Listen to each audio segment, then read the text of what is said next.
अब चलते हैं नैमिषारण्य क्षेत्र में। नैमिषारण्य नाम के तीर्थ में शौनकादि 88,000 ऋषि मुनियों का सहस्त्र वर्षों में, हजारों वर्षों में पूर्ण होने वाला एक महान यज्ञ चलता है, अनुष्ठान चलता है।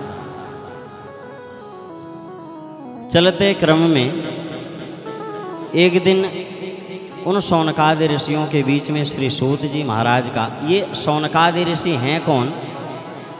तो कहते हैं सुनक ऋषि की संतान है शौनकादि 88,000 ऋषि। इनके बीच में एक दिन महाभाग श्री सूत जी महाराज का आगमन होता है। सूत कौन है? बोले ब्राह्मण क्षत्रियवत सूता, विलोमेन जाता सूता। जो ब्राह्मण और क्षत्रिय के द्वारा उत्पन्न जाति है उसको सूत कहा जाता है। पर सूत जी महाराज परम विद्वान हैं। विद्वता की महिमा देखो कि जैसे ही सूत जी महाराज शौनकादि 88,000 ऋषियों के बीच में पहुंचते हैं, ये आयु में उन ऋषियों मुनियों से सबसे छोटे हैं। सूत जी महाराज सबसे छोटे हैं, पर जैसे ही वहाँ पर सूत जी पहुँचते हैं तो शौनकादि 88,000 ऋषि मुनि खड़े होकर के इनका स्वागत सत्कार करते हैं, इन्हें व्यासपीठ पर बैठाते हैं, उचित आसन देते हैं, इनको प्रणाम करते हैं।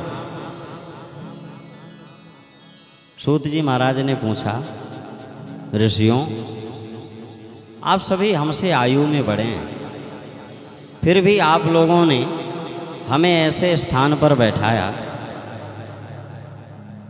और आप हमें प्रणाम कर रहे हैं, ऐसा क्यों? तो शौनकादि ऋषियों ने कहना प्रारंभ किया, महाराज धन वृद्धा बल वृद्धा आयुर्वृद्धास्तथैव च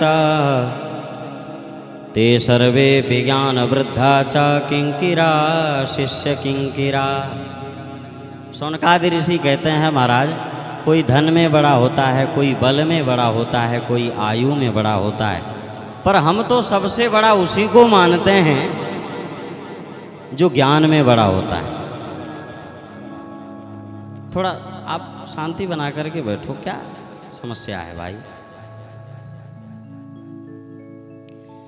बोले हम सबसे बड़ा उसी को मानते हैं जो ज्ञान में बड़ा होता है, धन में बल में आयु में तो बड़े होते रहते हैं, ठीक है। और इसीलिए महाराज हम आपको अपने गुरु के रूप में स्वीकार करते हैं। क्यों? बोले गुरु बिनु भव निधि तरई न कोई, और जो विरंची शंकर सम होई। चाहे विरंची माने ब्रह्मा जी, चाहे वो ब्रह्मा और शंकर ही क्यों ना हो, पर गुरु बिनु भव निधि तरई न कोई। यह संसार रूपी सागर को कोई भी व्यक्ति पार नहीं कर सकता है बिना गुरु नाम की नौका के।